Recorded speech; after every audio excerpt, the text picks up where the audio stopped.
Alors voilà, moi je suis née à Belfort, mes parents étaient d'origine polonaise,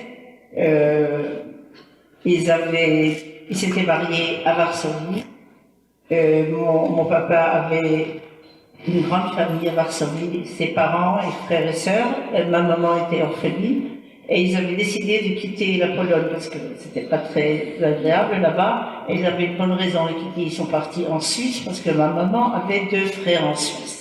Ben, bonjour, le gouvernement ou la police suisse leur a dit Shalom, c'est très agréable de faire votre connaissance, mais s'il vous plaît, prenez vos valises et quittez ce pays. Nous n'aimons pas les étrangers. Comme ils étaient à Bâle, et Bâle c'est presque à la frontière suisse, ils se sont installés à Belfort. C'est qu'il y avait beaucoup de familles juives d'origine polonaise. On était mal vus, les coutumes n'étaient pas les mêmes, et enfin, c'était très différent. 1940, mon papa n'est pas là, nous sommes à la maison, enfermés à la maison, vraiment enfermés, parce qu'il n'y a pas d'école, il y a des bacs, c'est la guerre en fait. C'était elle, l'épicière, qui nous donnait les dernières nouvelles. Alors, un jour, en arrivant là-bas, elle m'a dit, tu sais, les Allemands arrivent aujourd'hui à Belfort.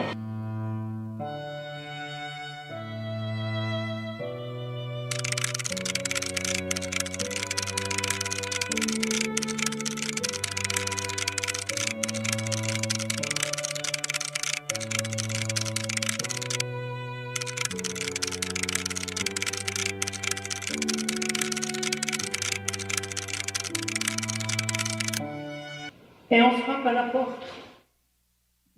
On frappe à la porte, il y a 2 agents qui rentrent. 2 gendarmes belfortins qui nous connaissaient, avec un mandat d'arrêt. Et ils sont sortis, maman s'est habillée. Et mon papa est rentré. Il est revenu, il voit ma maman habillée, qu'est-ce que tu es en train de faire? Alors on lui raconte, il dit, ouais, allez, tu te remets au lit. Il s'approche des gendarmes, ils leur disent, moi je vais à la place de ma femme. Alors les gendarmes disent, il n'y avait pas question, c'était mon papa, comme si personne ne lui avait dit quoi que ce soit, il réveille mes frères, et on s'habille tous, et tout le monde part. Nous partons tous. Et les gendarmes vont dire, vous n'avez pas compris, monsieur. C'est elle que nous voulons. Et c'est ce qui s'est passé. C'est ce qui s'est vraiment passé. C'est que finalement, c'est elle qui nous a quittés. Alors, il y avait, on était réunis, ma soeur, mon frère et moi. Bravo. Oui, mais alors quoi? On ne rentre pas à Belfort, parce que puisqu'on a cherché à Belfort, ni papa ni maman. Alors, où est-ce qu'on va? Ah, moi j'ai très voulu dire. On va en Suisse. Pas seulement après la guerre que j'ai appris la Shoah. C'est seulement après la guerre que j'ai commencé à comprendre le malheur, le grand malheur. C'est seulement après la guerre que j'ai commencé à avoir peur de penser que des trucs que vos papa et ma maman ne reviendront pas. J'ai interviewé tous les enfants qui étaient dans cette maison d'enfants. Je connais toutes leurs histoires par cœur. Et j'ai été traumatisée pendant des mois à pleurer et à hurler, je ne pouvais pas dormir.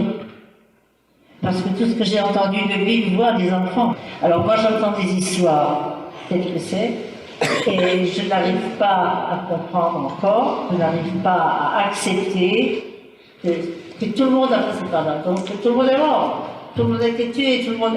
C'est terrible, j'ai même du mal aujourd'hui à accepter le fait que tout le monde n'a pas les paroles. Jusqu'au beau jour, en avril 1946, nous faisons notre Aliyah vers Israël. En avril 1946, on est parti de Genève en France, on a traversé la frontière et nous sommes arrivés à Marseille. Il y avait un grand camp à Marseille qui existe encore aujourd'hui, qui s'appelle le camp d'Arenas. On attend tout simplement qu'on nous dise, voilà, vous êtes en partance pour Eretz Israël.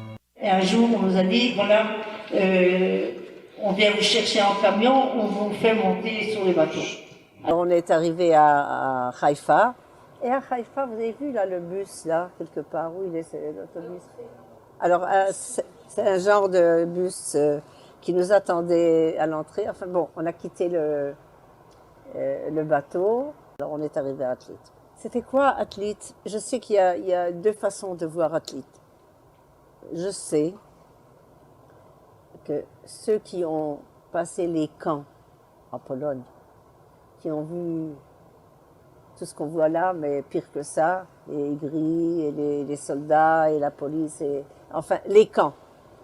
Il y a une part de juifs qui sont arrivés et qui ont eu très peur quand ils sont arrivés à Atlit, qui ont dit « Makara, on est parti d'un camp, on revient d'un autre camp ». Ils ont eu beaucoup de mal à s'habituer et à comprendre que c'est tout à fait différent de ce qui s'est passé.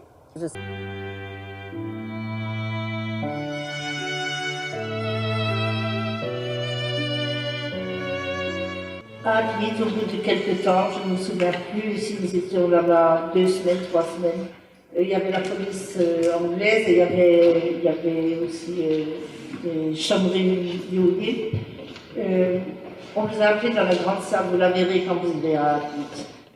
Alors dans cette grande salle, il y avait une table, derrière il y avait des personnes assises là, et on nous a dit, vous pouvez vous adresser à qui vous voulez.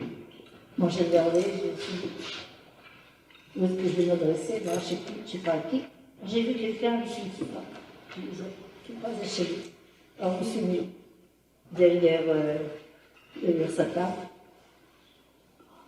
Et je vais vous dire ce qu'il m'a dit. Et on a parlé en yiddish. Et il m'a dit, je lui ai dit, moi je veux aller à Jérusalem, parce que je veux apprendre, étudier, être institutrice, et j'ai une lettre pour quelqu'un à Jérusalem. Alors il me regarde et me dit, c'est là, Kaha, c'est pas comme ça que ça se fait. Alors tout d'abord, Anachnu, moi je veux dire les mots maintenant, Anachnu sholchim otach lemikve Israël. Je lui dis, Mazé mikve Israël, alors il m'a dit, une école d'agriculture. Alors je lui dis, mais il n'avait pas de question.